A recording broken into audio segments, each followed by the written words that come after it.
Hi guys, இன்னைக்கு வீடியோவில் என்ன பார்க்க போகிறோம் அப்படின்னா, ஆல்ரெடி ஒரு க்ளோஸ் நெக் ஃபினிஷ் பண்ண கார்மெண்ட்ஸ் நீங்கள் வச்சுருப்பீங்க, ஆர் ஸ்டிச் பண்ணியிருக்கலாம், ஆர் வாங்கியிருந்திருக்கலாம். கரெக்டாக? அதில் வந்து நீங்கள் நிறைய பேர் தலை உள்ளே பூந்தாத ப்ராப்ளம் வந்து ஃபேஸ் பண்ணிட்டு இருப்பீங்க. ஸோ அதை எப்படி இன்னைக்கு ரெக்டிஃபை பண்ணலாங்கிறத பார்க்க போகிறோம். ஆல்ரெடி நான் ஃபினிஷ் பண்ண ஒரு க்ளோஸ் நெக் வந்து நான் கையில் வச்சுருக்கேன். இந்த க்ளோஸ் நெக்கில் நான் இங்கே சின்னதாக ஒரு ஸ்லிட் ஓப்பன் கொடுத்து நெக் வித்தை வந்து அதிகப்படுத்த போகிறேன். சின்னதா இந்த ஒரு ஃபேப்ரிக் வந்து கட் பண்ணிக்கோங்க. எனக்கு இந்த அளவுக்கு இருந்தா போதும் லென்த். லென்த் வந்து பார்த்தீங்கன்னா, நான் 5 1/2 குடுத்துருக்கேன்.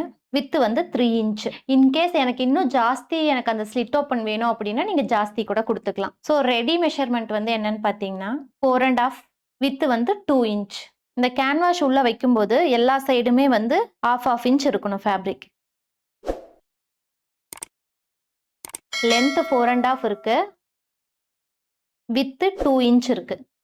ஸோ எல்லா சைடுமே எனக்கு ஈவனா வந்து 1/2 இன்ச் சீம் அலவன்ஸும் இருக்கு.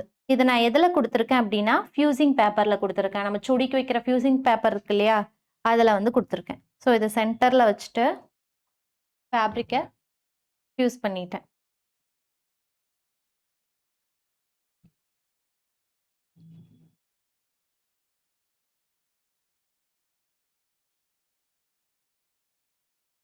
இப்போ இந்த மாதிரி எல்லா சைடும் நான் ஃபோல்ட் பண்ணி ஒரு ப்ரெஸ் பண்ணிட்டேன்.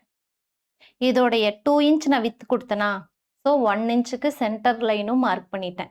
அந்த சென்டர் லைனை இப்படி நான் ஃபோல்ட் பண்ணிக்கிறேன். இந்த இடத்துல எனக்கு வி வேணாலும் வி கொடுத்துக்கலாம். இந்த ஓப்பன் வந்து எனக்கு வந்து ஒரு 1/2 இன்ச் இருந்தால் போதும், சின்ன கேப் இருந்தால் போதும்.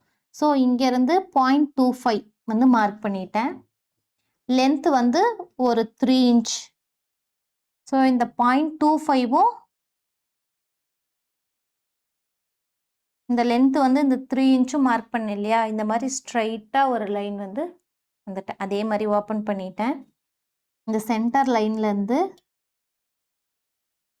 ரைட் சைடு ஒரு 0.25 மார்க் பண்ணியிருக்கேன். அதே மாதிரி இங்கேருந்து இதுக்கு வந்து ஒரு வி கொடுத்துருக்கேன். இது எப்படி ஸ்டிச் பண்ணலாங்கிறத பார்க்கலாம். இந்த மாதிரி சின்னதாக ஒரு பீஸ் எடுத்திருக்கேன். இது எதுக்காக அப்படின்னா, இந்த மாதிரி கிராஸில் லூப்க்கு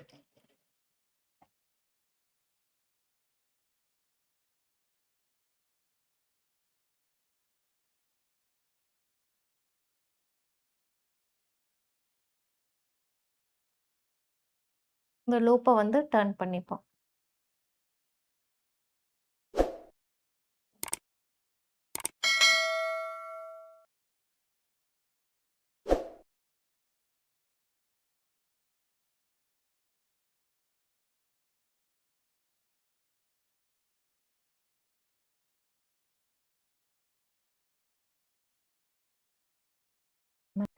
ஆல்ரெடி நம்ம ஃபினிஷ் பண்ணியிருப்போம் இல்லையா, இதை வந்து எல்லா சைடும் வந்து கவர் ஆகிற மாதிரி ஒரு ஸ்டே ஸ்டிச் கொடுத்துப்போம்.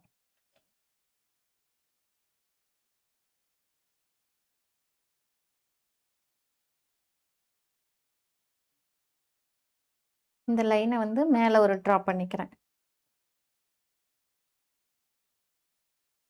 ஸோ இதோட சென்டர் வந்து இங்கே இருக்கு. கரெக்டா? இந்த நெக்லைனுடைய சென்டர்.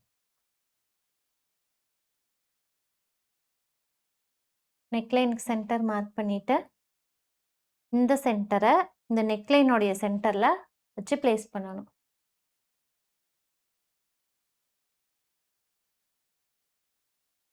இப்போ நான் நெக்லைன் மேலே இந்த நான் கொடுத்துருக்க பேட்ச் வச்சுருக்கேன்.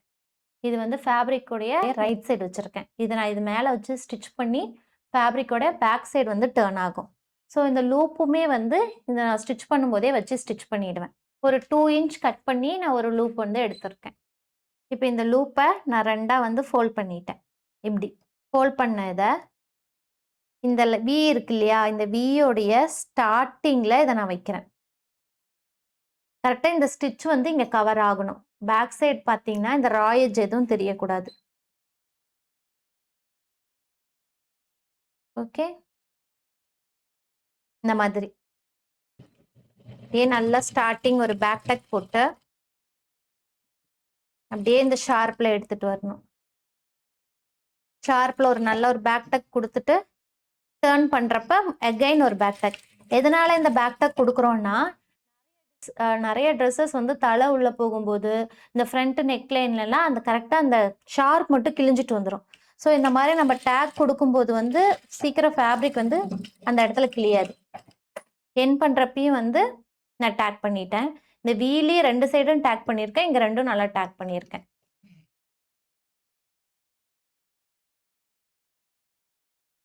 சென்டர் நல்லா இந்த மாதிரி ஸ்டிச்ச கட் பண்ணக்கூடாது.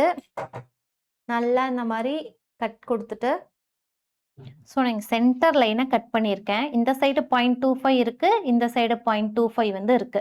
இங்க சென்டர் ஷார்ப் வந்திருக்கு. ஷார்ப் நல்லா கட் குடுக்கணும். கட் குடுத்தீங்கன்னா தான் பேக் சைடு வந்து நம்ம டர்ன் பண்ணும்போது இந்த இடத்துல ஒரு ரிங்கிள் மாதிரி ஃபார்ம் ஆகாது. இல்லாட்டி அந்த இடத்துல ஒரு ரிங்கிள் மாரி ஃபார்ம் ஆயிடும். ஃபினிஷ் பண்ணிட்டு நல்லா வச்சு பிரஸ் பண்ணி பார்த்தீங்கன்னா தெரியும் அந்த இடத்துல. ஃபார்ம் ஆயிருக்கா, ஃபார்ம் ஆகலையான்னு. இத 2 வகையா ஃபினிஷ் பண்ணலாம். நான் 2 மெத்தடுமே சொல்லித் தரேன். ஃபர்ஸ்ட் மெத்தட் வந்து ஃபியூசிங் மெத்தட். ஃபியூசிங் டேப் இருக்கு இல்லையா? ஸோ அந்த ஃபியூசிங் டேப்ப ரைட், லெஃப்ட் அதுக்கப்புறம் கீழ.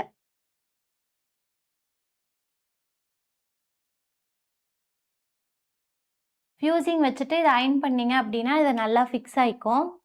இது ஃபினிஷிங்க்கு வந்து ஆஃப்டர் ஃபிக்ஸிங்க்கு அப்புறம் இது நீங்க ஹெம் பண்ணிக்கலாம். இது மெத்தட் 1. மெத்தட் 2 நான் சொல்லிடுறேன். மெத்தட் 2 ஸ்டிச் பண்றது.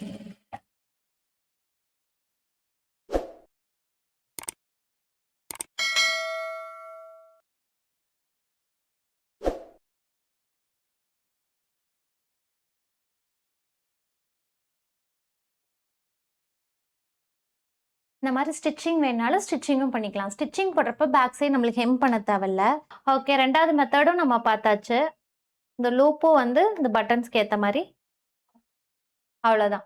நெக்ஸ்ட் இன்னொரு வீடியோல நான் உங்கள மீட் பண்றேன். Thank you.